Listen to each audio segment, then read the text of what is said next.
il faut distinguer deux choses.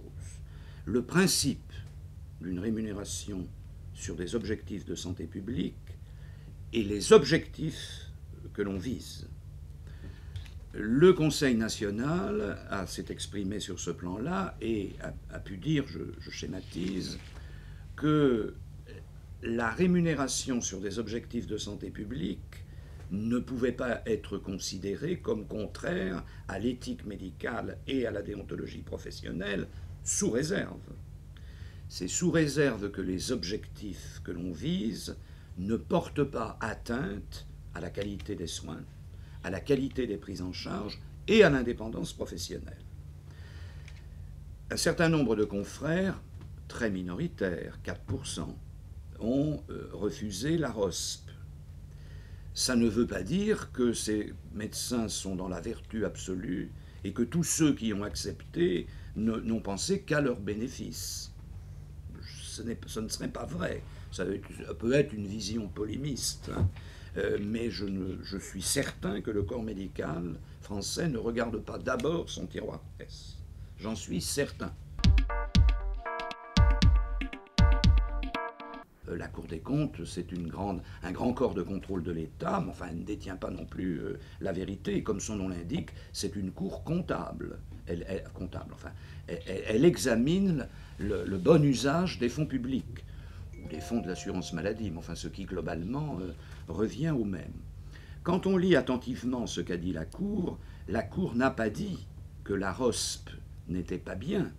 Elle a dit que les critères qui avaient été négociés, puisqu'il y a bien eu une négociation sur la rémunération sur l'objectif de santé publique, n'étaient peut-être pas adaptés.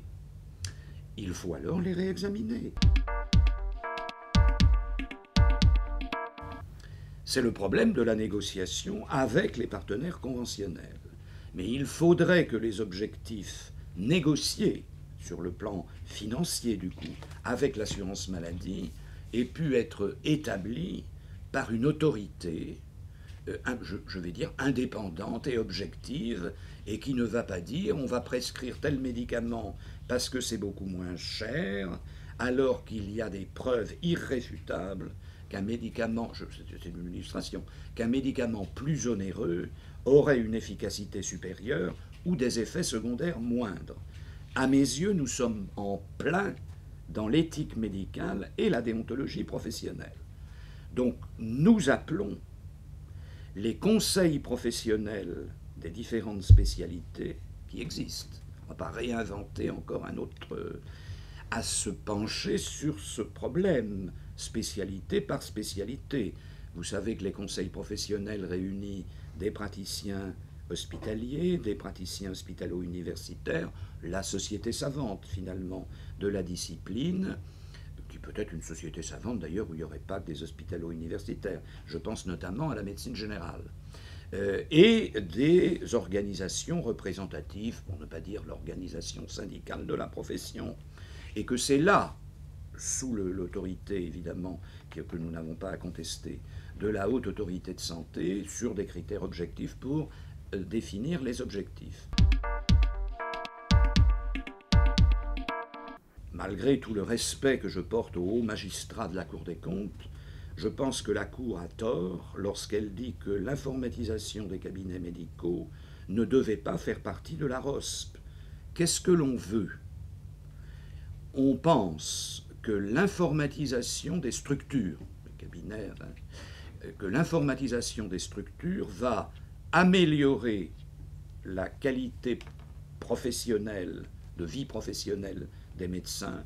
Ça me paraît être un objectif de santé publique, parce que si on améliore la qualité de la vie professionnelle, ce professionnel rend des services de meilleure qualité. Ce n'est pas spécifique à la médecine, c'est constaté. Et que par ailleurs, il peut y avoir des retours sur investissement, et que l'assurance maladie, qui a rémunéré sur objectif de santé publique en incluant l'informatisation, attend de l'informatisation des cabinets médicaux des retours sur ces investissements. Mais le fait que la Caisse attend des retours sur ces investissements, ça ne veut pas dire que c'est les médecins qui font le boulot de la Caisse. C'est que tout le monde doit se retrouver gagnant-gagnant dans une stratégie d'informatisation. Donc je pense que la Cour a tort, mais c'est une opinion qui ne remet pas en cause les décisions, ce que la Cour a publié.